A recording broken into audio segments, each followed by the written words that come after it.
Fake HOA cops snagged my teen. They had no clue who they messed with. The story I'm about to tell is not just a simple confrontation between two individuals, but a battle of a man protecting his home from a powerful and ruthless force. It all started like a cheap action movie scene you only see on TV at midnight. Except it happened right before my eyes, on the very land I had sweated blood to turn into a home.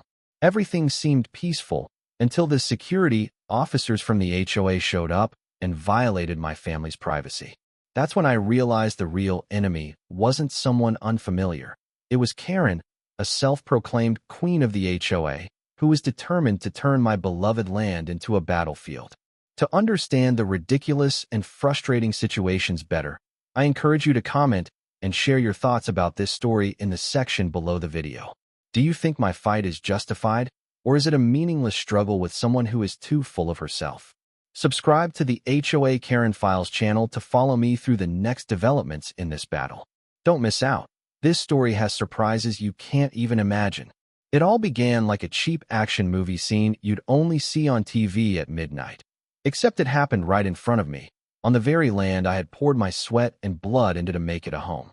The red lights flashing from a rundown golf cart, the shouting ringing out in the peaceful morning air, and my 17-year-old son, Jake, being dragged away by two guys in fake uniforms like he had just robbed a bank. I, Mike Wallace, was holding a rake in the yard, nearly dropping it as I rushed to the gate, shouting, "Let him go, you bastards!" My heart was pounding, half wanting to punch someone in the face, half in disbelief that this crazy scene was unfolding on my own land. The taller guy, a 50-something with a shiny bald head, wearing cheap sunglasses like a bouncer at a bar, didn't even look at me. "He's trespassing," he grumbled, as if that gave him the right to grab a kid by the neck. "We have the right to detain him for violating community rules." I almost laughed. Right? By whose authority? I'm not part of that silly HOA, Homeowners Association, and this is my land. 10 acres of suburban property I bought back when people still called this place wilderness. But let me start from the beginning, because this isn't just an accidental clash. It's an ongoing war, and my enemy is a person everyone knows by the name, Karen. I'm not the type of person who enjoys telling personal stories, but to understand why I'm willing to fight to the end with Karen, you need to know where I come from. 15 years ago, I bought this land with my last savings after working tirelessly at a woodworking shop in the city.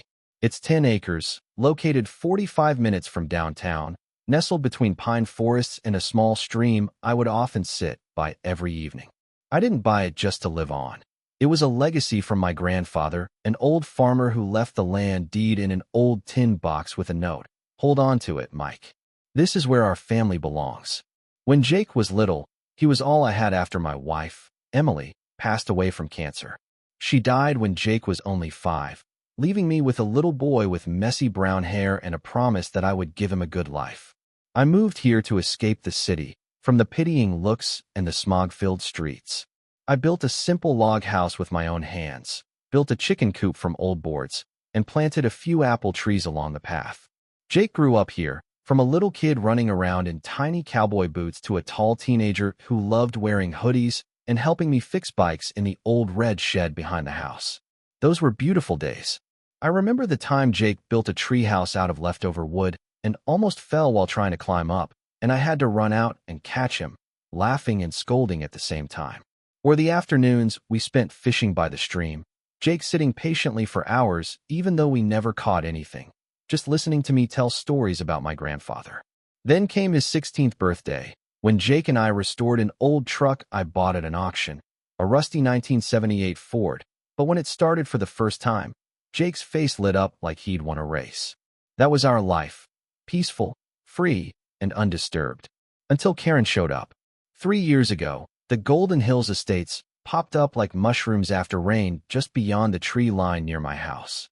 Identical houses with white walls and red roofs, sparkling streetlights, and an HOA that fancied itself as the lord of the land. I didn't sign any papers with them. My land was here long before they built their kingdom, and I had no intention of joining a bunch of people who like to hold meetings about fence paint colors or the height of front lawn grass. But that didn't stop Karen Baxter, the self-proclaimed queen of Golden Hills, from turning my life into hell. Karen was no ordinary person. Before moving here, she had been the CEO of a large advertising company in the city, where she ruled over dozens of employees like a queen. I heard rumors she made millions from advertising campaigns, but then her company went bankrupt after a financial scandal. Some said she embezzled money, though no one could prove it. After the scandal, Karen left the city and moved to the country, buying the largest house in Golden Hills, and started ruling the place like it was her own empire. She drove a shiny Cadillac SUV, wore designer sunglasses, and always carried a thick stack of papers as if she were preparing to go to court. The first time she knocked on my door, she handed me a compliance code and complained that my chicken coop was ruining the neighborhood's aesthetics. I laughed in her face.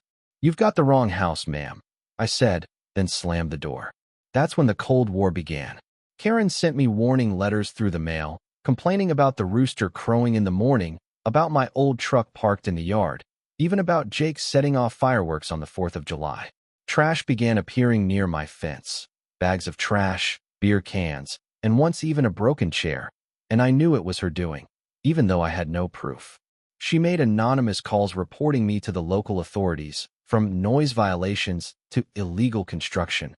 But every time county officers came to inspect, they just shrugged and said, "Nothing wrong here, Mr. Wallace." I called it Karen tactics, small, annoying, but never enough to lose sleep over. Until that day. That morning, Jake was doing his usual routine, feeding the chickens and checking the fence around the yard. He was a good kid, tall with messy brown hair, and always wore a hoodie, even in the heat. Jake wasn't the type of kid to cause trouble. He was smart, knew the law, and was the grandson of Frank Russo, the county sheriff, who taught him how to stay calm in any situation. But that morning, calmness didn't help when two HOA cops showed up in a golf cart with the flashy Golden Hills logo. They jumped out of the car like they were in a B-grade action movie.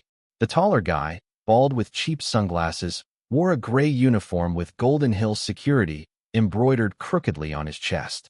The shorter guy, looking more nervous, had a gut and dirty shoes. They saw Jake standing near the fence, holding a bucket of chicken feed, and immediately shouted, "What are you doing here? This is a restricted area."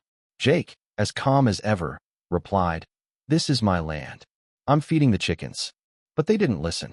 The bald guy grabbed Jake's shoulder, and the shorter one blocked the path, pulling him toward the golf cart. Jake wasn't the type to be bullied. He jerked his shoulder away, pretending to trip and fall to keep his phone in his pocket, a little trick Frank had taught him for when he got into trouble. "Let me go," he said, his voice firm. The bald guy growled, "Give me your phone, kid." Jake stepped back, still holding the bucket of chicken feed. That's when I ran out from the backyard, just in time to see it.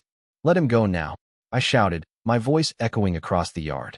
My heart almost stopped for a second when I saw Jake being grabbed by the collar. I remembered the promise I made to Emily on her deathbed. "Mike, keep Jake safe. Don't let anyone hurt him." Now, these two were threatening that promise, and I could feel my blood boiling. I stepped forward, standing between them and Jake. "This is my land, not your silly HOA. You just attacked a child on private property. That's kidnapping, and I'm calling the police." The shorter guy mumbled, "We're just following Karen's orders." "Oh, of course." Jake, now free, stood next to me, his hand still sticky with chicken feed. "I'm fine," he said, but I could see his hand was shaking slightly. "They tried to take my phone, but I recorded everything." He handed me the phone. The screen was still on, and the video had captured everything, from when the two guys jumped out and grabbed Jake to when I shouted at them to leave. I smiled. "You're done." From a distance, I saw Mr. Ed, an older neighbor who lived a few hundred meters from me, watching through the fence. He didn't say anything, just silently observed, but his curious gaze made me think he might know something about this. I nodded at him, then turned back to escort the two guys off my land, trying hard not to shove them into the chicken coop. 2 hours later, Karen showed up like a bad actress in a cheap opera. She stepped out of her Cadillac, dressed in an expensive business suit, navy blue blazer and a tight pencil skirt, her high heels clicking on the dirt road. Her blonde hair was meticulously styled, her designer sunglasses concealing a cold, calculating gaze, and she carried a thick clipboard as if it were her ultimate weapon. Your son was caught trespassing in the restricted area of Golden Hills, she said, not even bothering to greet me, her tone pompous, as though she were reading out a court indictment. I looked at her, then glanced over at the chicken coop. That's my chicken coop on my land. You've trespassed for the second time today.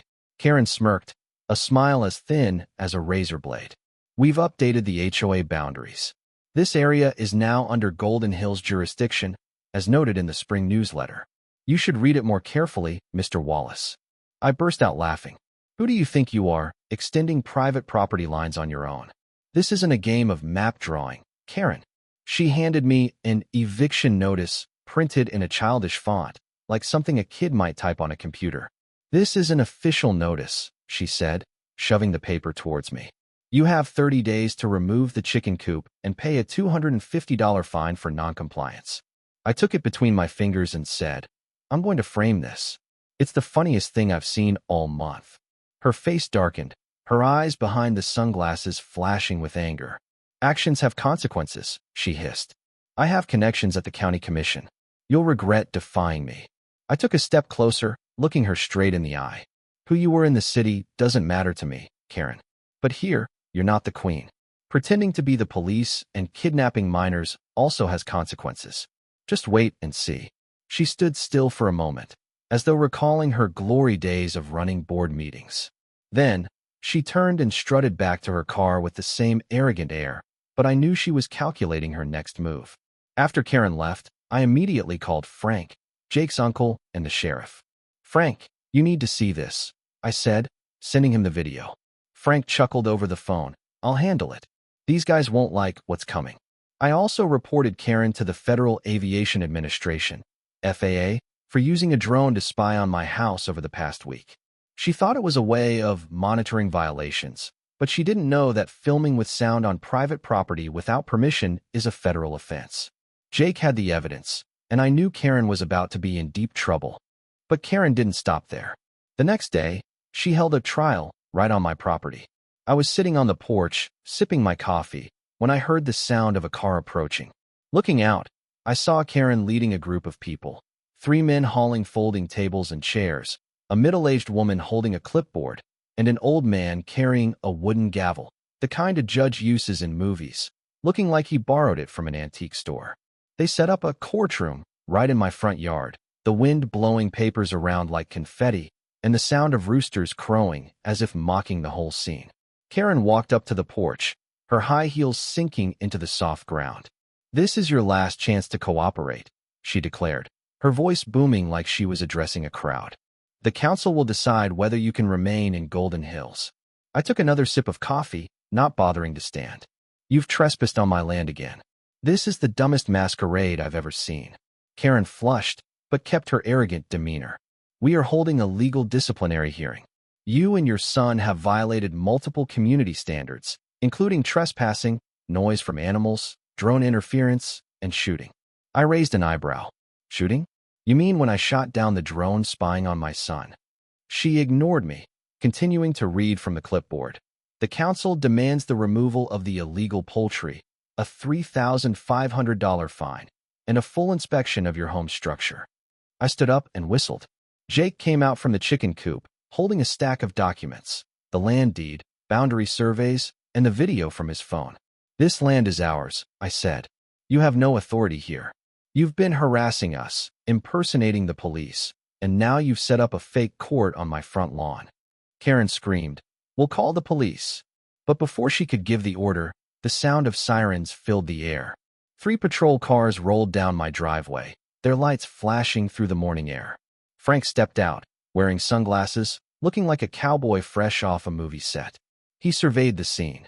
Folding tables, chairs, and the HOA crowd standing around, clueless, and then shook his head. Karen rushed over, trying to salvage the situation. Sheriff, thank goodness. This person has been disturbing the neighborhood. Frank raised his hand, cutting her off. Arrest the 2 guys in the golf cart. He ordered the officers behind him. We have video of them detaining a child yesterday. Karen stammered. But he shot down my drone. Frank smirked. Do you have permission to film on private property? Your drone violated FAA regulations. They'll be contacting you soon.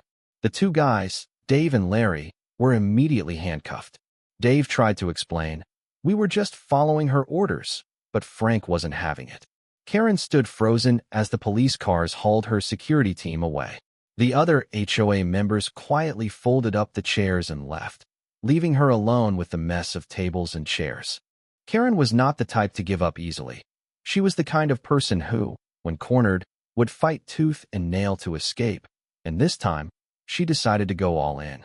After her disastrous failure at the trial on my property, I thought she would take a break to lick her wounds. But I had underestimated the madness of Karen Baxter. Just a few days later, a slickly dressed man named Richard Hayes appeared at my front gate, claiming to be the lawyer for Golden Hills Estates. He had worked for big firms in the city, but had now moved on to protecting HOA queens like Karen. He held a thick stack of papers, his tone pompous, as if he were reading an indictment. Mr. Wallace, I represent Golden Hills Estates.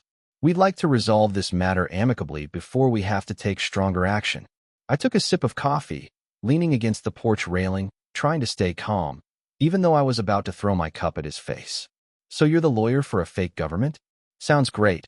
Must look impressive on a business card. He didn't laugh. No sense of humor. The perfect HOA lawyer.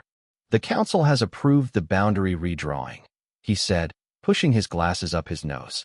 Your land is now part of Golden Hills, and you are in violation of several regulations. I laughed loudly, the sound echoing across the yard. You think redrawing maps lets you take private property? This isn't a game of risk, buddy. He shoved an envelope through the gate, letting it drop to the ground like a challenge. Inside is a property seizure notice and a list of fines. We expect your compliance within 10 business days. He turned, strutting back to his sleek black car, walking confidently as though he had just won a major lawsuit. Jake came out of the chicken coop, wiping his hands on a towel, and looked at the lawyer's retreating figure. More HOA nonsense? He asked. I nodded and picked up the envelope. Yeah, but this time, they're playing for keeps. 2 days later, I received a letter from Hayes and Associates. The letter stated that my land actually belonged to Golden Hills since the development was built 20 years ago, based on an old contract they had just found in the county's archive. I read it, almost tearing it up. This land belonged to my grandfather, legally transferred in 1975, long before Golden Hills was even a concept. My documents were safely secured in a safe, but the contract Karen presented was clearly a forgery. I immediately called Sarah, my sister, a top-notch lawyer who had once forced a large corporation to apologize for suing her. Sis, I need you to look at this, I said, sending her the scanned letter. Sarah chuckled coldly over the phone. Forgery? I'll dig up the people behind this. But Karen didn't wait for me to retaliate legally. One Wednesday afternoon, as the sun dipped behind the pine trees, I heard a loud mechanical noise from the front yard. It was so loud that the chickens in the coop started clucking in panic, and Jake ran from the house, holding his phone, yelling, Dad, get out here fast. I rushed outside, and the sight before me made my blood boil. Karen was standing there in a dark blue business suit, her high heels sinking into the soft ground, directing 3 large men with chainsaws and sledgehammers. They were attacking the wooden fence that Jake and I had built last year, a fence I had personally crafted, marking the boundary of our land. One guy was using a chainsaw to cut through 2 posts, splinters flying everywhere, while another was smashing a plank with a sledgehammer, the thud echoing like thunder. What the hell are you doing? I shouted, rushing forward to stand in front of the guy with the chainsaw. Karen turned, flashing a cold smile, her eyes behind her sunglasses gleaming with triumph. We're reclaiming property for Golden Hills, she said, her tone as casual as reading a restaurant menu. This fence violates the new boundary, and you have no right to keep it. I stepped closer, pointing at her face. This is my land, Karen. My grandfather's land. My family's land. If you touch it, I'll sue you, and this won't be a joke anymore. The guy with the chainsaw hesitated, his hand trembling as he looked at me. He was big, but his eyes were shifty, like he knew he was doing something wrong. Karen hissed, Do it. I have a permit from the county commission, and he won't do anything. I scoffed, my voice dropping to a low growl. Which commission? Who did you bribe, Karen? Gary Thompson. She froze for a moment when I mentioned Gary, a county employee Sarah suspected had taken money from her. I didn't have solid proof, but the way her face paled told me I had hit a nerve. Just then, Jake yelled from behind, "Dad, watch out." I turned just in time to see the guy with the sledgehammer swing it hard toward a post near my feet. I jumped aside, but the hammer grazed by, sending dirt flying up onto me. "Are you crazy?" I roared, rushing forward and grabbing the guy by the collar. He flinched, dropping the hammer and stumbling back a few steps. "I'm just following orders," he stammered, his voice shaking. Karen screamed, "Don't stop. He won't dare hurt anyone." But I'd lost all patience. I shoved the guy to the ground, then turned to Karen. "You want to play like this? Fine. Jake, start recording." Jake raised his phone, already filming. The camera zoomed in on Karen, her henchman, and the broken fence posts scattered across the yard. When Karen saw the camera, her face went pale, but she didn't back down immediately. Instead, she walked up to Jake, pointing a finger in his face. "You think that phone will save you, kid? I'll make your dad lose everything. This land, this house, and the peaceful life you think you have." Her voice was sharp, full of threats, and I saw Jake's hand shaking, though he held the phone steady. That was the last straw. I rushed forward, standing between Jake and Karen, pushing her back. "You dare threaten my son?" I shouted, my voice echoing through the yard. "Who do you think you are, Karen? A queen? This isn't your company. This isn't your city. This is my land, and I'll protect it at all costs." Karen took a step back, but her gaze never faltered. "You'll regret this," she said, her voice dropping to a low curse. "I've signed a contract with a real estate company. This land will become the new commercial district for Golden Hills, and no one, not you, not that kid, not even the sheriff, can stop me." The revelation hit me like a punch in the gut. A commercial district? She didn't just want me gone. She wanted to destroy everything Jake and I had, turning my grandfather's land into a shopping center full of concrete and neon lights. I stood still, trying to process the thought, as Karen signaled for her henchman to retreat. "Go ahead and film," she said to Jake before getting in her car. "It will be your last memory of this place." Her Cadillac sped off, leaving Jake and me standing amidst the broken wood and torn-up earth. Jake turned off his phone and looked at me with eyes full of both anger and worry. "Dad, is she telling the truth?" he asked.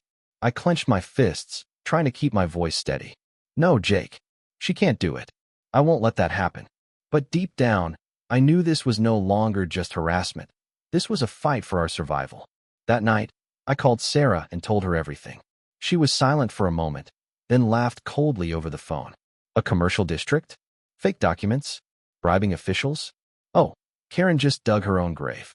I'll expose everything. Every dime she gave Gary Thompson, every word in that fake contract. I'll make sure she and that real estate company never rise again." I nodded, even though she couldn't see me. "Do it, Sarah. You're our only hope now."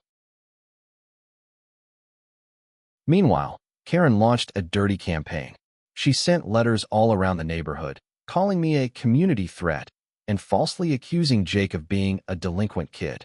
She hired people to put up posters around the area, featuring a picture of my chicken coop with the words, "Golden Hills Destroyer." But not everyone believed her.